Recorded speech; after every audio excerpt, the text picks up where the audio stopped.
Olá, internauta! No Raio-X desta semana, a gente discute mais uma vez a violência contra a mulher. Aqui no estúdio da TV O Tempo, eu recebo Simone Francisca de Oliveira, que é mestre em Psicologia pela UFMG. Tudo bom, Simone? Tudo jóia. É bom, eu queria começar falando um pouco sobre a sua dissertação, né?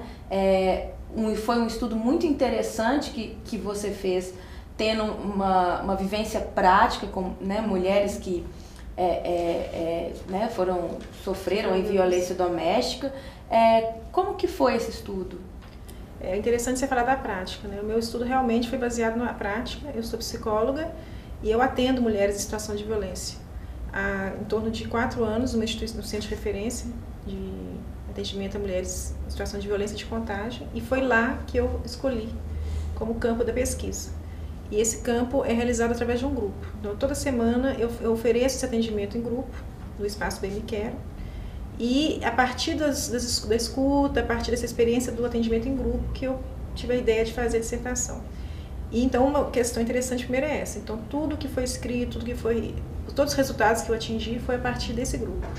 Eu realmente acredito que a prática te produz coisas interessantes e te produz perguntas interessantes. Então, eu comecei de uma pergunta: como essas mulheres estavam enfrentando a violência? Basicamente foi isso. E como estar em grupo auxiliava.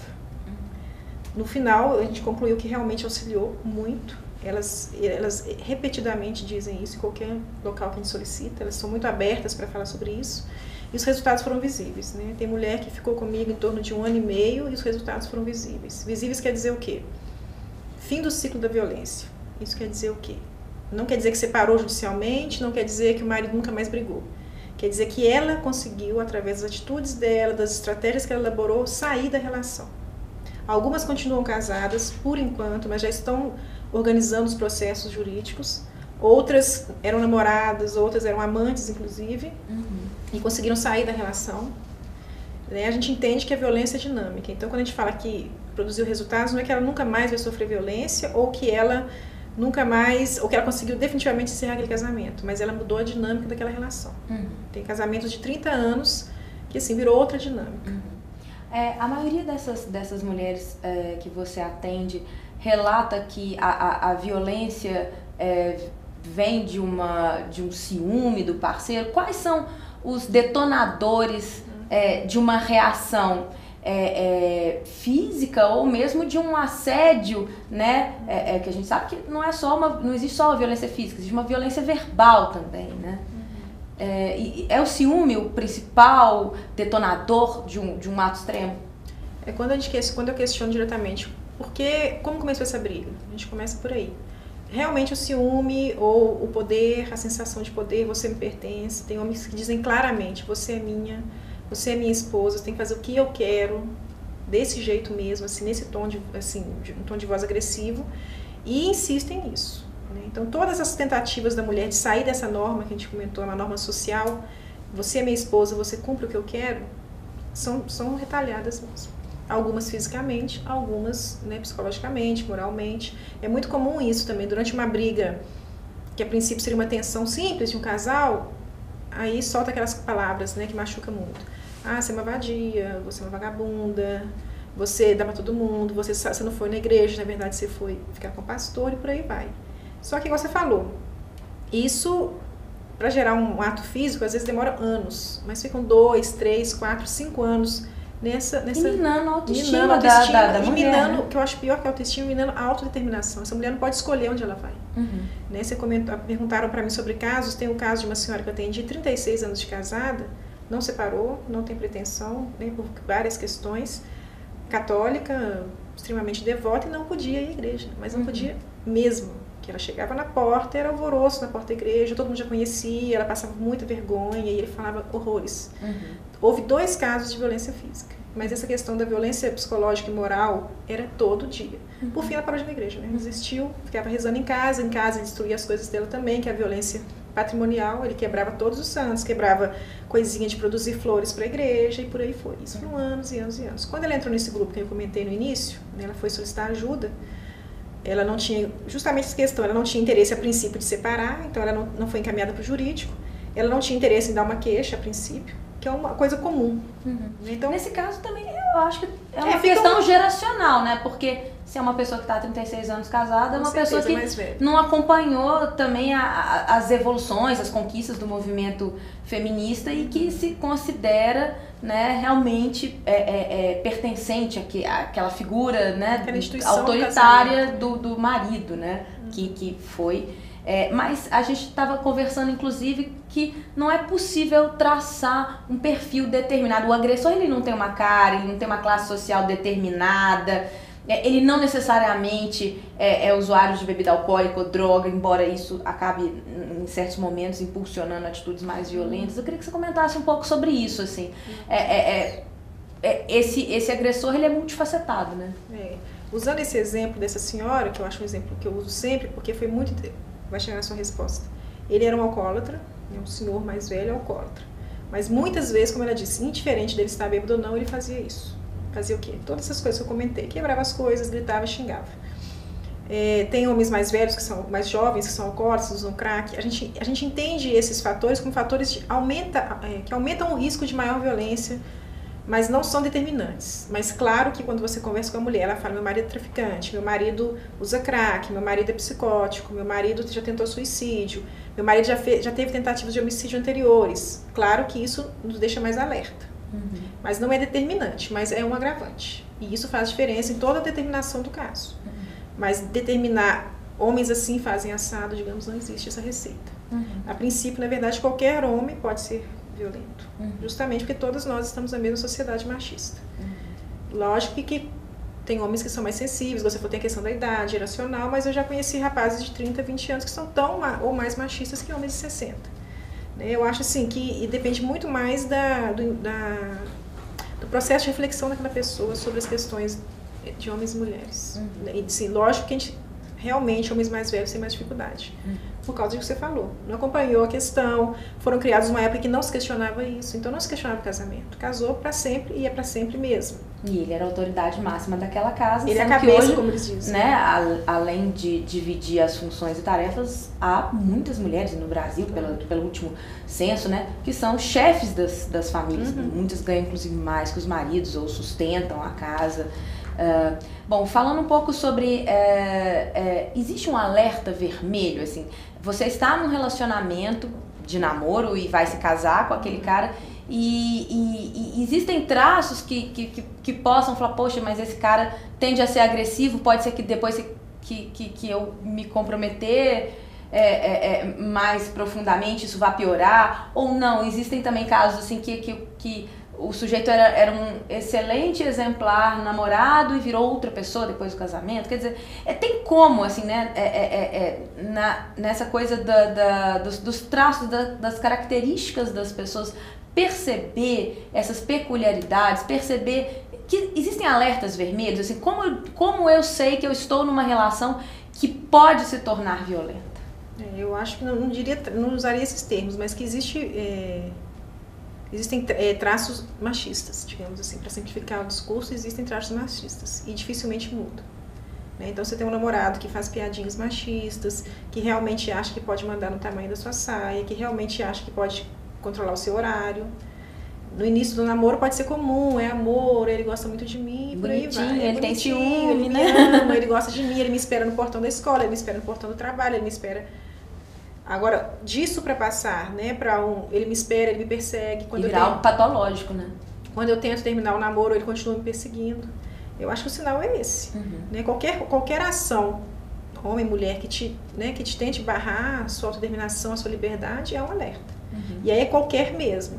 Ah, mas eu adoro tal coisa, mas ele não adora, eu paro de fazer. Mulher tem muito esse hábito. Não é bom dizer assim, mas a verdade é que a gente acaba cedendo. Ceder demais...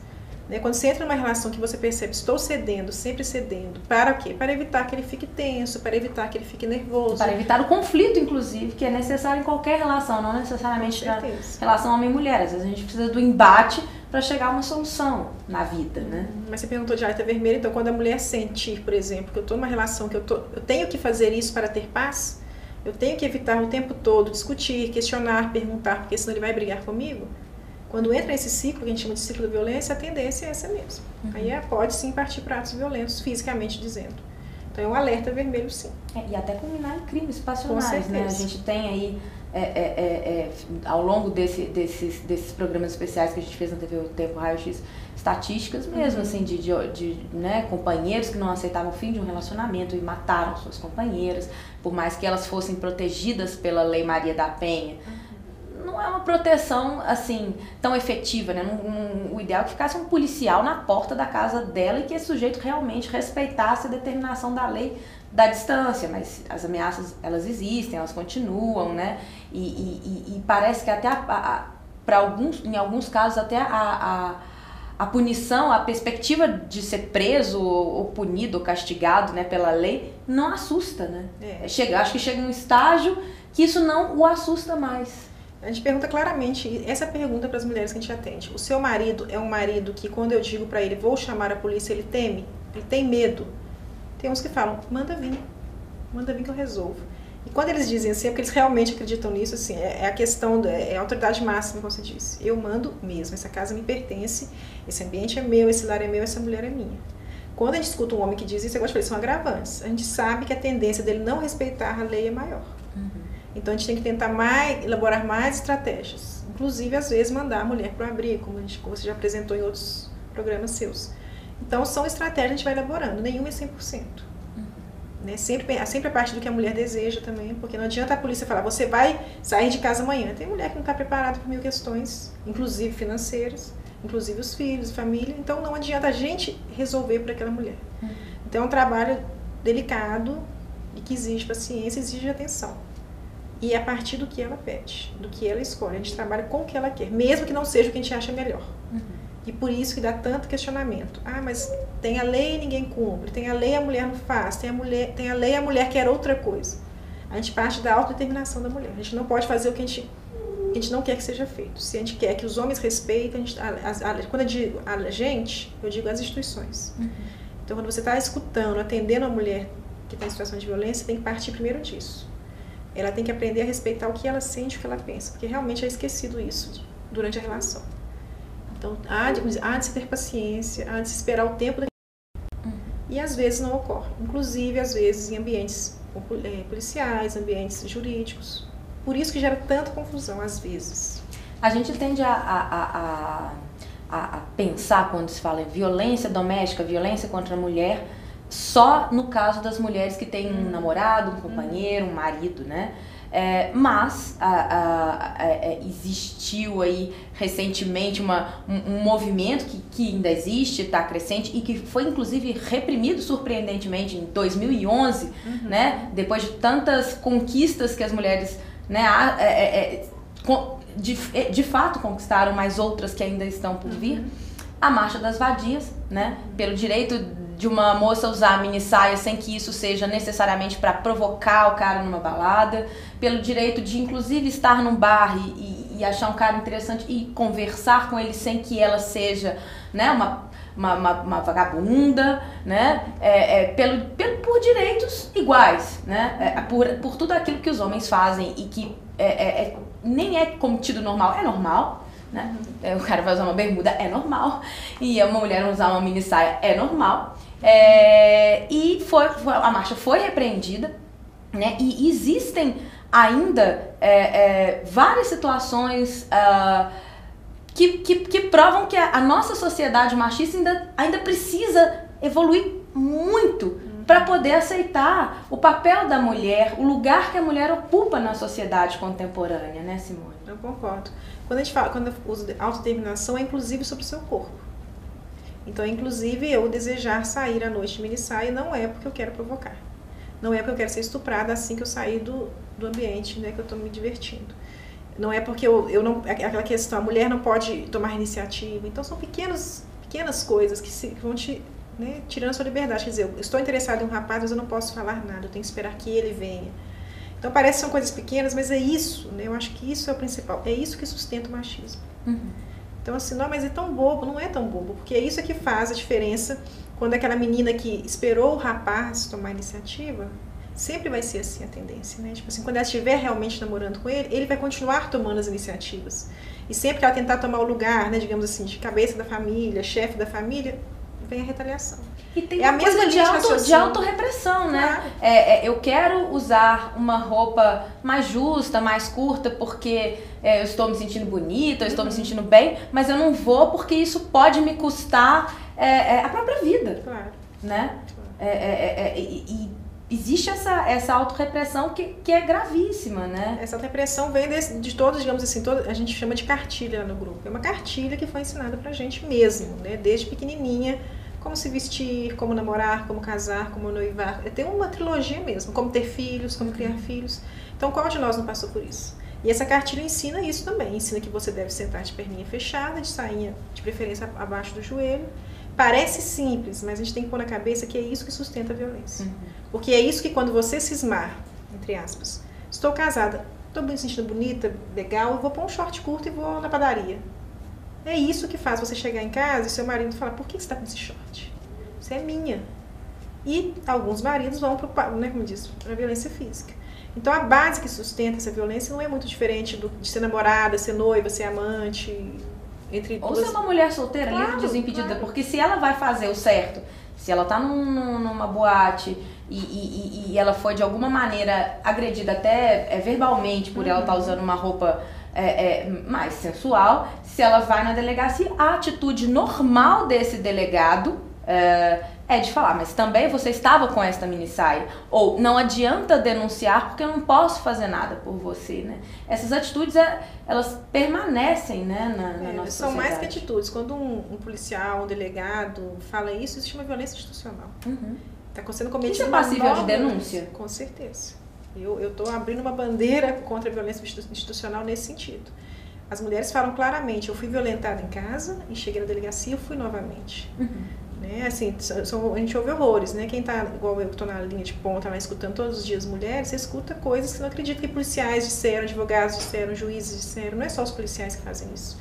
E qualquer pessoa, né? Por exemplo, a mulher vai falar com a mãe, meu marido me bateu ontem, minha filha, deixa pra lá, é assim mesmo. Então essas frases, a gente chama de, são frases, mas muito mais que frases, são, digamos assim, pedras no caminho dessa mulher, que constrói, digamos, um muro para barrar ela. E quando a mulher se sente barrada, é o que a gente comentou, é a violência, a autodeterminação dela é encerrada, é minada.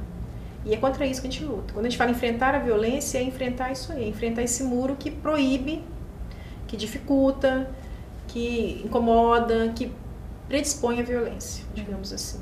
E não é simples, mas é necessário.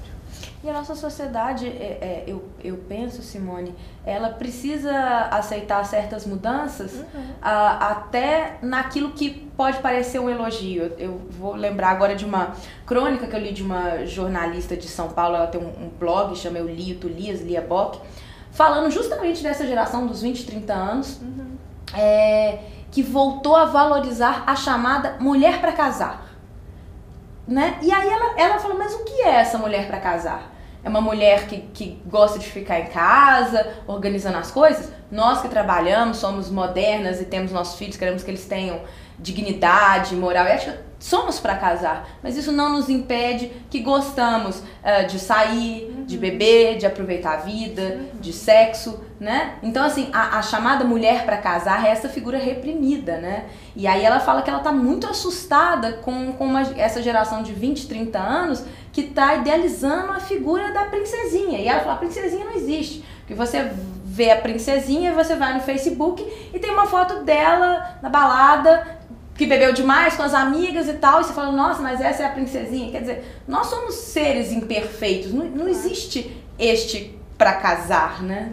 A princípio todas somos pra casar, desde que queiramos. É o que eu tô falando, respeitar a autodeterminação e o desejo. Agora, o que é complicado, e voltando à questão lá do muro, é isso. Nesse muro tá escrito assim, mulher para casar é mulher que, 2 pontos, virgem, sabe lavar, sabe cozinhar. Isso é repetido. É uma serviçal, né?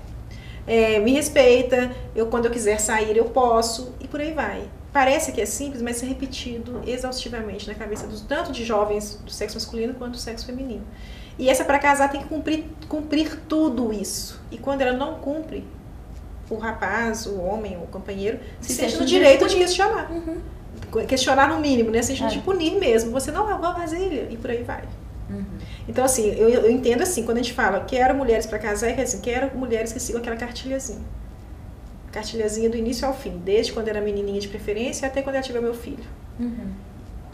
A sociedade tem que entender que isso pressupõe, uma relação a dois pressupõe respeito. Né? Mais do que tudo, assim, não é porque eu não estou usando uma mini saia que eu não te respeito, não te ame, né? E no que eu estou usando mini saia não é porque eu quero ter outro homem além de você, por exemplo. Eu estou usando mini saia não é porque eu quero mostrar o meu corpo para te fazer raiva, que é muito que eles usam. Você está fazendo isso para me fazer raiva, para me afrontar. Aí que você falou da autorrepressão. A mulher para de usar mini saia mesmo. Isso parte de valores que vem de casa, né, claro. Simone? Os pais devem ensinar os seus filhos e filhas, principalmente os filhos, né? A ter essa relação aí de respeito com o outro, né? Com a diferença, inclusive, né? Não é porque eu gosto de usar calça e o outro gosta de usar saia que me torna uma pessoa melhor, ou porque o outro gosta, né? Se é um rapaz que gosta de outro rapaz, ou uma mulher que gosta de outra mulher, ou alguém que torce para um time diferente, quer dizer, a gente tem que parar de criar, alimentar a intolerância em casa, né? Eu acho que você falou tudo mesmo, porque quando a gente fala em instituições, inclusive a família é uma instituição. E os relatos que eu tenho são esses mesmo. Minha mãe disse, meu pai falou, meu pai disse de novo, minha mãe repetiu que se eu saísse de casa ela não ia me apoiar, meu pai disse que casou é para sempre, minha avó falou que casamento é um só. Né? Então, quando a mulher fala, eu vou me separar, ela não está separando daquele marido. Por isso que é tão complicado. Ela está separando da avó, da mãe, da tia, do amigo que não concorda com ela. Né? E isso é um peso, assim, descomunal. Quando você vai atendendo essas mulheres, você chega assim, até a se assustar. Tem mulheres que dizem claramente, eu vou me separar e eu sei que minha mãe vai ficar um tempinho, pelo menos. Quer dizer, minha mãe, imagina, você brigar com a sua mãe. É muito complicado. Então, assim, já briguei com meu marido, já perdi meu marido, quer dizer, eu perco a minha base. Quando a gente fala de violência institucional, não é que a família vai estar causando... Não posso dizer que sim, é uma violência, né? Porque a mulher solicitou uma ajuda, solicitou um apoio e foi negado. Isso é muito comum. Então, realmente é por aí. Tanto as mulheres que eu atendo, a conclusão que elas acabam chegando com o tempo é isso, eu tenho que criar meus filhos diferentes. Meus filhos, meninos ou meninas, diferente. Eu tenho que criar. Tipo assim, como se fosse um imperativo mesmo. Porque se eu não fizer isto, a tendência, né, claro, é continuar. E elas acabam compreendendo isso muito rápido. É uma conclusão lógica até. Então elas começam a se organizar para isso. É importante quebrar esse ciclo, né? Esse tradicionalismo que não é uma boa tradição, não é uma coisa boa que se passa de pai para filho, né? São alguns valores, eles são um pouco distorcidos de um tempo que já não é mais o nosso tempo, né? A gente temos tradições, vamos manter, mas isso não é tradição, você falou. Isso são formas de hierarquizar pessoas, né? Mulheres fazem assim, homens fazem assim, e hierarquicamente homens são melhores, mulheres são piores, hierarquicamente homens ganham mais, então, e mulheres ganham menos e por aí vai. Então eu não entendo isso como tradição, eu entendo isso como normas sociais que estão hierarquizando pessoas de formas desumanas às vezes, e que provocam, que incitam, que auxiliam a existência da violência. Muitas mães, quando, né, assim, sogras, digamos, né, a sogra fica do lado do filho, mesmo o filho sabendo tudo que o filho fez. Isso não é tradição, isso é outra coisa. E aí a sogra repete a fala do delegado, né? Mas você provocou. Você provocou, o que você fez para o meu filho bater em você? É assustador de pensar que uma mulher vai dizer isso para outra mulher. Então, muita coisa tem que ser quebrada nesse muro mesmo, nesse muro, assim, digamos, de machismo, vou simplificar, esse muro de machismo inclui essas frases. Uma sogra vira para você e diz, por que você fez com meu filho para ele te bater? Totalmente incoerente uma pergunta dessa, mas as mulheres escutam isso cotidianamente. Que resposta que a mulher pode dar para isso? Não tem resposta. Né? Então, é uma violência, mais uma retaliação, mais uma ameaça, não deixa de ser. Se você separar do meu filho, meus netos ficam. Quer dizer, a gente tem que compreender que para essas mulheres quebrarem esse ciclo, elas precisam de apoio, inclusive familiar, inclusive das instituições, e entender todas as dificuldades que elas passam antes de tomar a decisão de separar ou de encerrar aquele casamento, ou aquele namoro, ou aquele noivado, né? Então, é muito delicado. Eu acho que a discussão desse tipo de violência tem que ser repetida exaustivamente, porque antes dessa repetição, dessa discussão, a gente escutou muito o que sustenta a violência antes. A gente vive escutando, mulher é assim, homem é assim, mulher faz assim, a mulher que não faz assim está errada. Então, do mesmo, digamos assim, para ficar no mínimo igual, o mesmo tanto que a gente escuta esse discurso machista, teria que ter uma abertura para a discussão contra a violência, contra o que sustenta essa violência. E aí igual você falou, violência inclusive contra homossexuais, inclusive contra lésbicas, A violência, a princípio, é isso. É quando duas coisas porque diferentes a mulher, não batem. ela acaba entrando nesse pacote, né, das chamadas minorias, né? Que não é o minoria, negro, né? a mulher, Homossexual. o homossexual. Quer dizer, a gente tem que dar um basta Com certeza. nesse ciclo, né? Porque é uma frase do Gandhi, olho por olho, e a gente vai acabar ficando cego, né? Uhum. É muito complicado. Com Bom, eu certeza. recebi aqui no estúdio da TV O Tempo a Simone Francisca de Oliveira. Muito obrigada pela sua participação, a conversa foi muito esclarecedora. Eu acho que, né, gostaria que você falasse, né, pra gente acabar um pouco do seu trabalho, se o Espaço Bem Me Quer tem algum site, algum serviço que, né, talvez as pessoas que precisam dessa ajuda possam procurar. Isso é interessante. Então, os centros de referência existem no Brasil, em algumas cidades do Brasil. Em Contagem existe, em Belo Horizonte existe o Bem-vindo, em Contagem existe o Espaço Bem Me Quer. Fica no centro de Contagem, não tem um site, mas tem na rua José Carlos Camargo, 218, centro de Contagem. Perdão. Mas é só procurar. São as férias que fazem bem. É só mas procurar assim, o Espaço Bem Me espaço. Quer é aberto para todas as mulheres de Contagem que estejam em situação de violência. Seja para encaminhamentos, seja para tirar dúvida. A gente está aberto. A gente só solicita que agende até para evitar que a mulher fique esperando muito tempo. 33527543, lembrei. 33527543. É só ligar e agendar, tá? Maravilha. Muito obrigada, Simone. Muito obrigada e até a próxima.